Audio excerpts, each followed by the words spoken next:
Shalom, tetap optimis dan semangat selalu untuk saudara sekalian. Mari kita bersatu dalam doa dalam perenungan kita pada hari ini.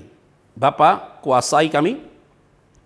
Kami memberikan hak penuh kepada Roh Kudus yang ada dalam hati kami untuk berbicara bagi kami lewat firman-Mu. Karena itu kami yakin dan percaya bahwa firman-Mu tidak akan pernah kembali sia-sia dalam perenungan hari ini. Firman-Mu pasti memberkati kami masing-masing. Di dalam nama Tuhan Yesus Kristus kami berdoa dan mengucap syukur. Haleluya. Amin. Saudara, kita akan bahas dari Mazmur 52, saudara. Nah, Mazmur 52 ini di ayat yang ke-9 dan kemudian ayat yang ke-10. Lihatlah orang itu yang tidak menjadikan Allah tempat pengungsiannya, yang percaya akan kekayaannya yang melimpah dan berlindung pada tindakan penghancurannya. Ini kadang-kadang sifat ya, karakter seseorang ya. Jadi kalau orang itu, kemarin saya sudah sampaikan dalam perenungan, kalau dia kaya, dia tidak membuat kekayaan itu sebagai objek, tapi sebagai subjek ya begini. Jadi Tuhan itu tidak menjadi sandaran dia dan kemudian tidak rasa bergantung sama dia. Maksudnya dia tidak punya rasa bergantung sama Tuhan begitu kuat sekali. Ada orang-orang yang memang demikian, saudara. Tapi saya sangat sedih sekali melihat orang-orang demikian karena dia tidak tahu bahwa hidup ini terbatas. Nah, ada beberapa poin penting yang saya mau sampaikan bagi saudara. Kenapa mereka tidak suka datang kepada Tuhan, tetapi lebih membanggakan tentang kekuatan dia yang ada, yang dia rasakan di dunia ini. Yang pertama adalah pastinya orang ini belum mengalami Tuhan. Itu pasti. Itu selalu saya katakan demikian. Kalau dia sudah mengalami Tuhan, pasti dia mau rasa bergantung sama Tuhan itu tinggi. Nah, dia belum mengalami Tuhan.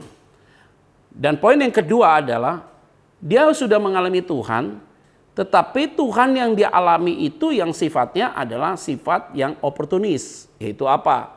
Dia pernah mengalami mukjizat, dia pernah mengalami ini, tapi tidak menyentuh kepada aspek spiritual. Yang saya takut, dia sakit disembuhkan, miskin jadi kaya. Yang saya takut iblis kerjakan itu, bukan Tuhan yang kerjakan. Bisa jadi hal itu terjadi, saudara. Karena iblis bisa melakukan hal itu semua. Dan yang ketiga adalah, nah yang ketiga ini penting, saudara, yang perlu saya garis bawahi bagi kita semua. Yaitu apa? Orang-orang di sekitarnya menjadi sama dengan mereka, atau dia sama dengan orang-orang di sekitarnya. Artinya pergaulannya itu tidak menghasilkan sesuatu yang positif buat dia. Pergaulan yang buruk akan merusak kelakuan yang baik. Nah, 3 poin ini, saudara, yang menjadi satu dasar kenapa orang-orang yang demikian, dia mengandalkan dunianya yang dia dapat, tapi dia tidak mengandalkan Tuhan. Di ayat yang ke-10, saudara, ini menjadi bagian yang perlu saya sampaikan secara tepat. Tetapi aku ini seperti pohon zaitun yang menghijau di dalam rumah Allah. Aku percaya akan kasih setia Allah untuk seterusnya dan selamanya. Harusnya orang demikian, poin 3 itu, dapat diselesaikan dengan poin ayat yang ke-10, yaitu apa? Maka yang ketiga itu, kita rubah dong jadi baik. Orang itu pasti sudah mengalami Tuhan. Itu pastikan ya. Terus yang kedua adalah dia mau bergantung sama Tuhan. Itu kan? Jadi ada menjadi counter attack ya. Yang ketiga, dia punya pergaulan yang baik. Nah, ini kan menjadi head to head, saudara. Nah, kalau demikian, maka kalimatnya adalah, engkau seperti pohon zaitun yang menghijau di dalam rumah Allah. Aku percaya akan kasih setia Allah untuk seterusnya dan selamanya.